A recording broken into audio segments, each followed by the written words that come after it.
Hey guys, this is Pilot 360, and if you're trying to get into Australia as a student in the next couple of years, then this video is definitely for you.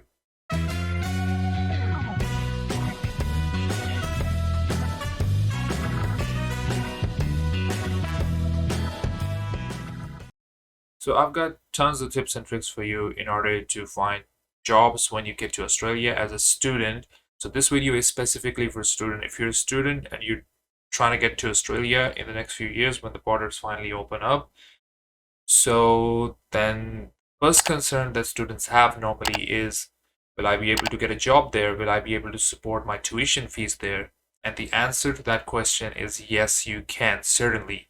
Because I go on all these forums and I see one question all the time that a lot of students ask on these forums, that when I come to Australia, will I be able to pay my tuition fees um, just by working there, not using my own funds to support myself or my education there? Well, the answer to that is yes, you can. You just need to know the right tools and tricks and the right platforms that will allow you to find a job there. And in this video, I will describe to you every single platform that you can use in Australia to finally um, basically get yourself started in Australia. So watch this video till the end, because in this video, every single tool that I tell you is going to help you out in Australia as a student. So watch this video till the end. So you've decided to finally go to Australia, and whether it's your master's degree or your bachelor's degree, or you're going just for college there, it doesn't matter. You will need to find a job there in order to pay for your tuition. And certainly you can just work there and pay your own tuition. And this is what I've done in the last 4 years. I was there and I was doing my master's degree in accounting, and I was able to pay every single cent of it with my own money. I did not use my parents' money, or I did not have to borrow money from anyone.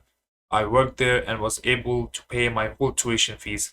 So it is easy, you can do it. All you need to know is the right platforms to do it. So the first thing that I tell every single international student when they're trying to get into Australia is to get your driver's license. When you come from your country, wherever you are, in Bangladesh, if you're in India or Pakistan, you need to bring your international driver's license with you. That is crucial. So if you do not bring your international driver's license with you, that is going to cost you in so many ways that I cannot even tell you. First of all, you won't be able to drive there. Now, if you need to drive in Australia, you need an international driver's license when you come into the country, because when you go trying to get their own license, that is the Australian driver's license, you're going to get into so many problems and hassles. First of all, they're not going to give you that license so easy. You'll get a learner permit for a year. That is right. For a year, you will not be able to drive by yourself. You'll need to basically you'll need to have someone with you sitting in the car for 1 year before you can move on to your P's, and then you can give your driver's test. Now, it is nearly impossible for a student to come in and then have someone sitting with them in the car all the time, obviously, because you need to go a lot of places and you're a student, you're on your own. So what you need to do is bring your international driver's license so you can drive on your own and you don't have to get your learner's permit in Australia. So then that's going to help you into getting a lot of jobs.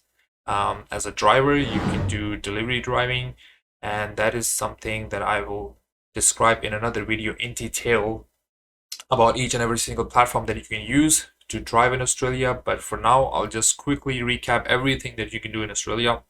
So this is like a bigger video, and there'll be smaller parts of it coming soon, in which I'll tell you in detail everything you need to do to get on those platforms.